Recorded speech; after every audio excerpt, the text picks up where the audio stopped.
You're watching Adorama TV.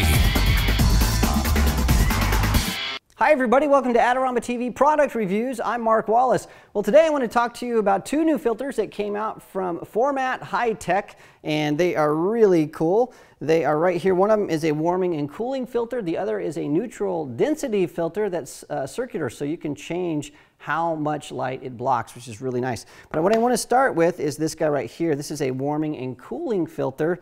And I can show you this on this box here. And what it'll allow me to do is, instead of describe it, let me just show you here. So as I turn this, you can see we have this camera over here.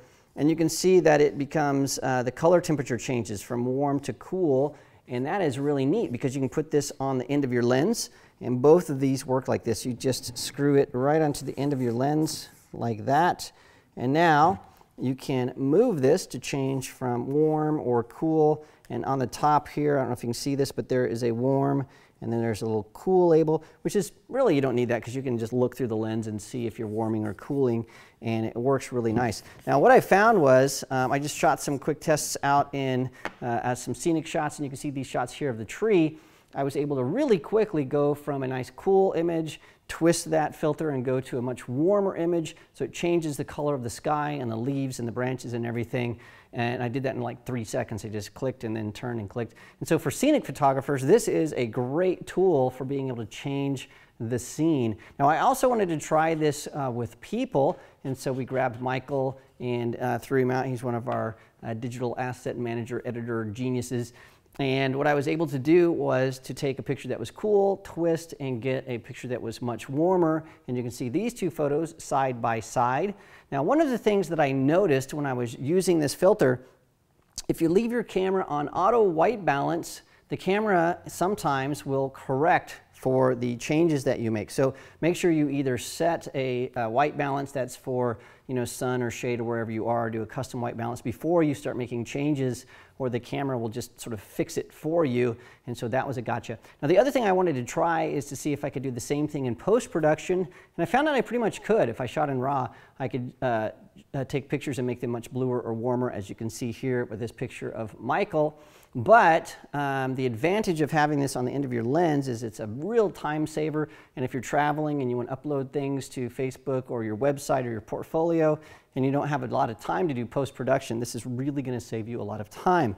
Now let me just talk to you about one thing that I found that's a negative with both of these filters, and that is this box they come in. So it comes in this little box here, and inside the box is this, this styrofoam stuff, and you can see how this is just like dandruff. It's just falling all over the lens. And so when you put this in the box, and as it comes in the box, when you first open it, these filters are just covered in styrofoam dust. And so the box is totally inadequate for storage and transport. And so these don't come with a case. And so that's something that I think really needs to change with these. And so what I suggest is either you find a case from a different filter that you're not using anymore, or maybe get a plastic bag or something. But these don't have any protection from scratches, which is a negative with this box. The other thing that I noted is that if you have any filters on your lens, like this is a UV filter here, and if you put one of these filters on there, what's going to happen on a wide angle lens, because it's so far away from the lens, that you're going to get vignetting. And so you'll have to make sure you take off all your other filters, or use half height filters so you don't get that. Or if you're using a long lens, you don't have to really worry about that.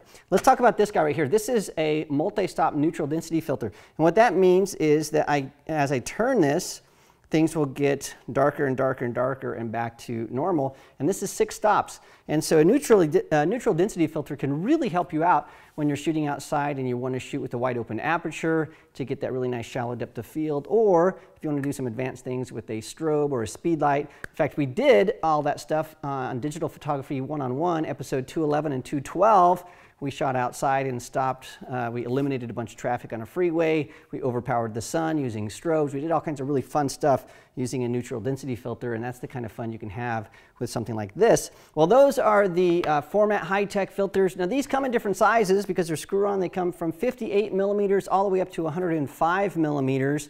And depending on the size, the cost is a little bit different. But they both start at $158, which is a terrific deal. So there you have it. Again, there are the Formatt high-tech filters, both a warming and cooling filter and a neutral density filter that is 6 stops.